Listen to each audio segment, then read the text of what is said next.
Future ready education means preparing children for a world of constant change and building those memorable experiences since the first moment they walk into preschool. Today in Young Innovators, we have very special guests because we're going to talk directly with two young innovators about the impact and their earliest memories in our program.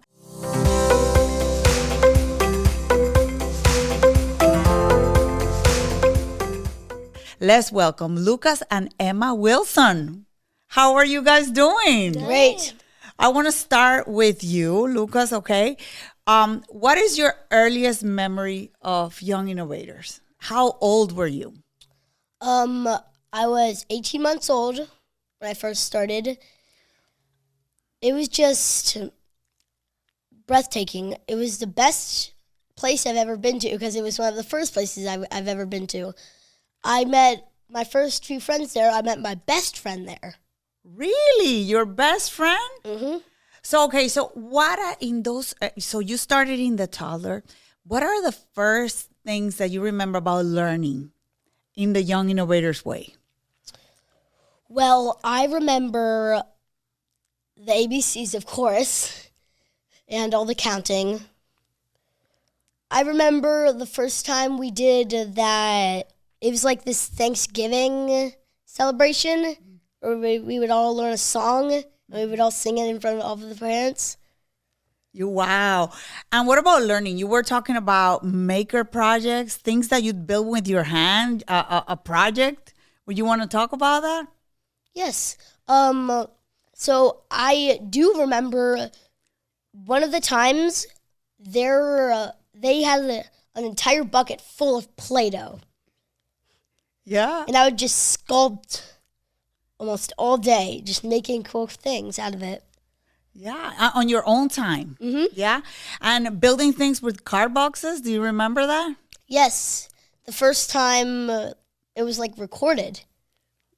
Yeah. We made like an entire like fort. There was a ball pit kind of thing.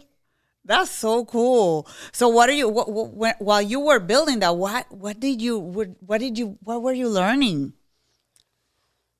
Well, we were basically learning about how the community works. Awesome. And then you transition, and you are very well known in Young Innovators because you've been in a lot of interviews and you've said that the way that you like to learn. And one of the phrases that you said is that you are not afraid of failing. Can you elaborate on that? And when did you first hear that? Well, the first time I heard that was obviously when we were making the cardboard thing. I was a little scared that we might mess something up. But I kept on telling myself, we got this. You got this, and you did, right? Mm-hmm. So who was your favorite teacher in those early preschool years? We won't say it. It has to be one of... Yes. Oh, because she's here.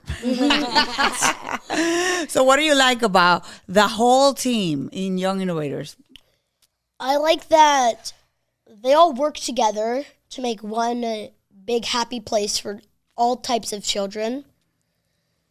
And like all types of children, any age, it's just amazing how it all fits together. And you are now in elementary school. How was that transition to the big school from Young Innovators?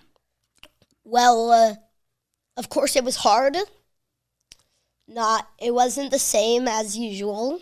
We were learning harder stuff, of course, but I pushed through. It was just another thing that we would have to do. One after another. I was fine.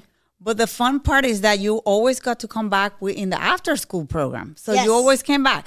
So how did it feel going back as an after schooler and now guiding the the newer kids in the school? It was amazing. I felt so confident. I just wanted to be the best role model I could for the younger kids. I'm talking about that. You have a little sister. Yes. And Emma's here. Tell us, okay, now let's switch to you. So tell us about you. And when did you start in Young Innovators?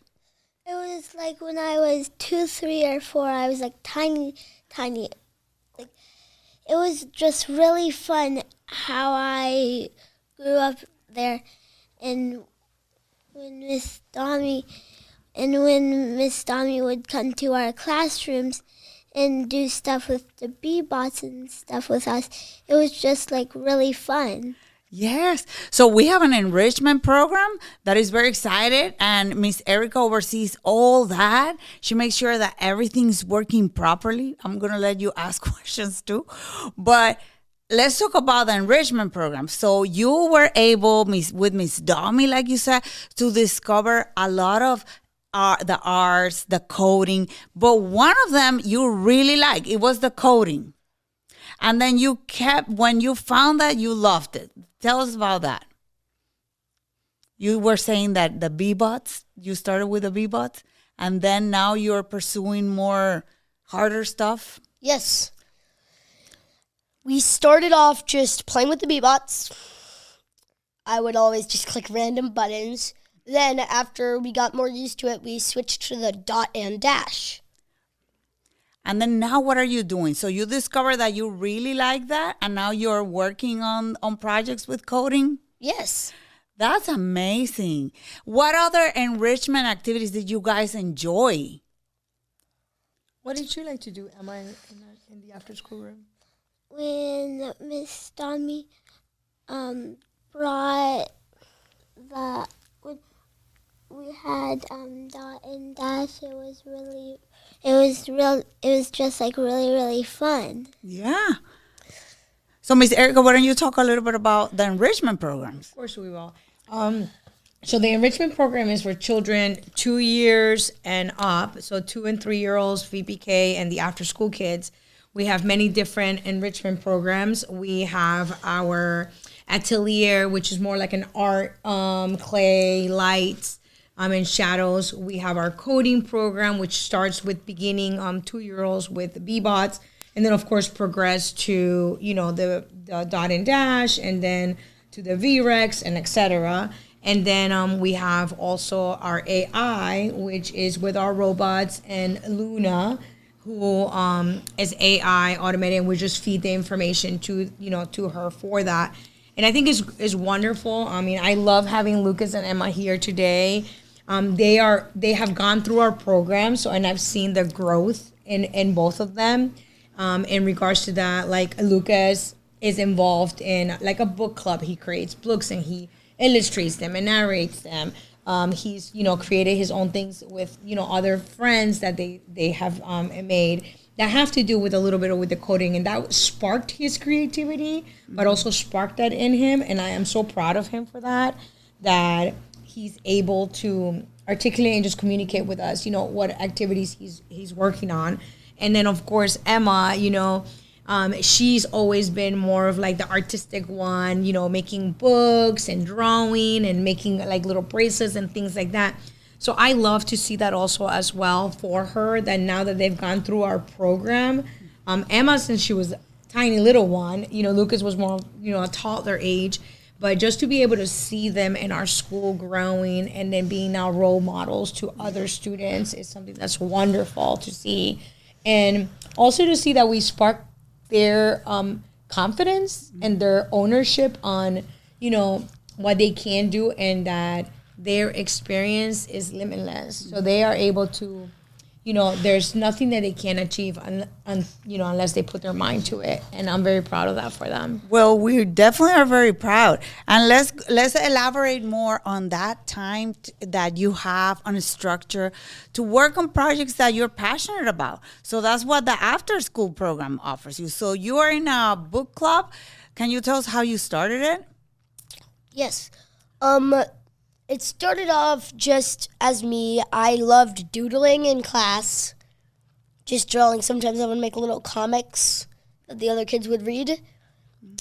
Then once I left Pardon and went to Walker, I found so much more kids who wanted to do the exact same things that I did.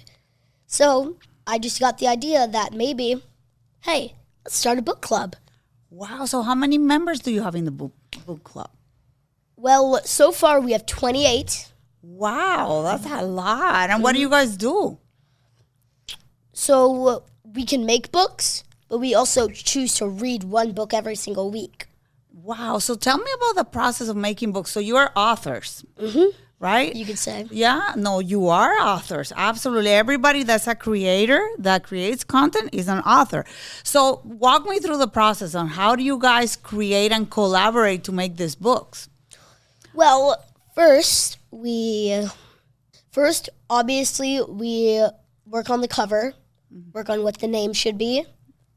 First page, all the boring stuff. Yeah. I got to put in there. We just all work together. We answer every single question that the other kids have. And, yeah, it just works out. And how do you come up with the structure of the story, like the beginning, the end? Do you collaborate? Yes. Also, we base it on what's been happening in the schools, like in the school so far. Usually a lot of stuff, really important stuff happens during the year. Like, for instance, one time we had to go inside. There was a code red. Yeah. Well, practice code red, but it felt real. Yeah. As it should. So, one of the books that me and my friends have made is kids who did a code red and they kept calm. Wow, that is very powerful. So what other titles do you have under your belt? So you have Code Red. So what other books have you written? One of the main ones has to be one that I helped my friend Leif make. It was one with about a dinosaur. It hatched out of the egg and couldn't find its mother anywhere. Oh. So then, a flying, like a pterodactyl, came down and grabbed it. The dinosaur thought it was going to get hurt, but actually, the pterodactyl brought it up to the nest and raised it as one of its own. Oh, that's a really original ending. Well, we're so proud because you guys have so much creativity and you've been always a really good communicator, okay? Since you were a little 3 and 4-year-old. Do you remember standing up and explaining projects? Yes, actually. I definitely remember the cardboard thing. Yeah. I had to explain a lot because a lot of that was me. Yeah, that is absolutely amazing. So let's move to your sister and Miss Erica there, okay? Because they have so much to say too. So now you are in what grade? First. You're entering first grade. And what are you most excited about going back to school? Probably getting to see all my friends again and getting picked up by this Young Innovators bus and going to Young Innovators. Yeah, so in the afternoon you spend there, so you're always happy to see all your friends back? Yeah. Awesome. How was your summer? Great. Yeah. So what is the way, if you could say something to your new teachers, guys, and I'll open the mic for both of you and Miss Erica, if you could tell your teacher, what is the way that children should learn? The best way that you learn in school? Is it when your teacher talks or is it when you do stuff? What would be the advice that you could give adults about the best thing that we could do to help you learn better? It would have to be positive. What's the second word? Thinking. Positive is very important. Positive experience. Yes. Making. Do you have any ideas? How would you like your teacher how do you learn best? We like learning from your teachers and learning from your mistakes. and learning from the mistakes to allow you to make mistakes, right? Do you guys get stressed out during like standardized testing or no? That's a breeze I'm for you. cool. Yeah? And why is that? Well, I know that I'm going to do good, and that just everything is going to work out fine in the end. Yeah. So when you take a test, you're not nervous? No. No. Will you make a book for your friends that are nervous in the class? Because a lot of kids are nervous. I have sometimes. Yeah. So have you made a book about that for your friends taking tests? One, actually. Oh, that's good. What advice would you give your friends in that book? Keep calm and carry on. Oh, that is powerful, Miss Erica. Anything you know them so well. You know, I would tell you, I absolutely love it, and the reason why is just that they have their own individual personalities, and I've watched them grow from little ones to now younger and older students, and they're amazing at their own personalities and their own traits and their own characters that they have, correct? But what I love the most is that they're not afraid. They're not afraid to try, right? And I think that is something that's very powerful. And I think it's even most powerful when you do have an educator that is providing those skills and being open-minded to allowing students to be themselves, and also provide those opportunities to learn how to be confident, but at the same time try things and also fail. Yeah. Because that's something that's really important. And if we can start as little as they are, then you will have students coming in any type of education, whether it's private education, public education, any type of education, homeschool education. They will be able to advocate for themselves, be able to look outside the box and find solutions for problems that they have in front of them, whether it's personal, in a community setting, or anything else, and always go with what they know is true and is to themselves. Yeah. Being proud of who they are. I think that's important. Well, we are absolutely proud of you guys. And if you guys would have to host a show, okay? And would you like to do that? Host a podcast? What would it be about? Something you're passionate about. It would have to be how you, no matter what, you're not going to fail. You're going to try your hardest to succeed, and that's all that matters. If you try your hardest, you're going to succeed. Wow, that's a very powerful message. For your peers too. Do you tell that to your friends? Yes, actually, a lot of them. I bet you are very inspiring in your classroom. And now we don't have a lot more time, but I want to hear, how are you guys as siblings? Do you guys play together? Do you have like things that you enjoy? Yeah, like playing together and watching TV together. It's just really fun. Yes. What else do you guys do at home? Usually we go into the pool. Also jump on the trampoline occasionally. Yeah. Together. Oh, fun. And you guys if bump you heads? No, never. No. If you guys have a disagreement or something, how do you resolve it? You are very young, but you in Young Innovators, you learn how to deal with conflict. We work it out. We talk, and everything turns out well in the end. Yeah, like if you don't like something he does, what do you say to him? Well, everybody likes different things. Yeah. So you respect that and you work it out. I love that. So that conflict resolution class, emotional, is working. I love that.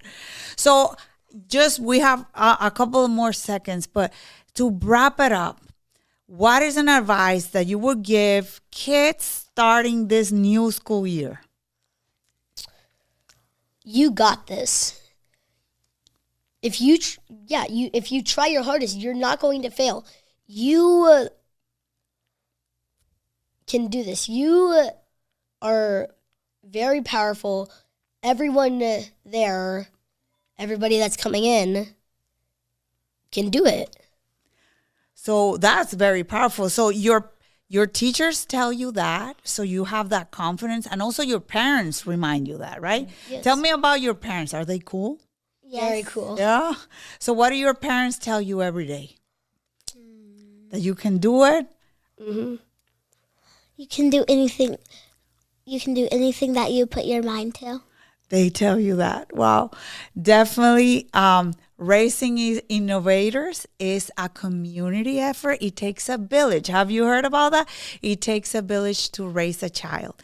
And we are so honored to be part of the journey of Emma and Lucas Wilson and their family on preparing them for an exciting future again. We can't wait to see the amazing things you guys are going to do in the future.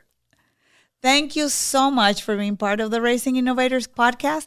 And if you like our podcast, just like, can you help me do that? Like and subscribe and share this episode with your friend, full of wisdom directly from the kids.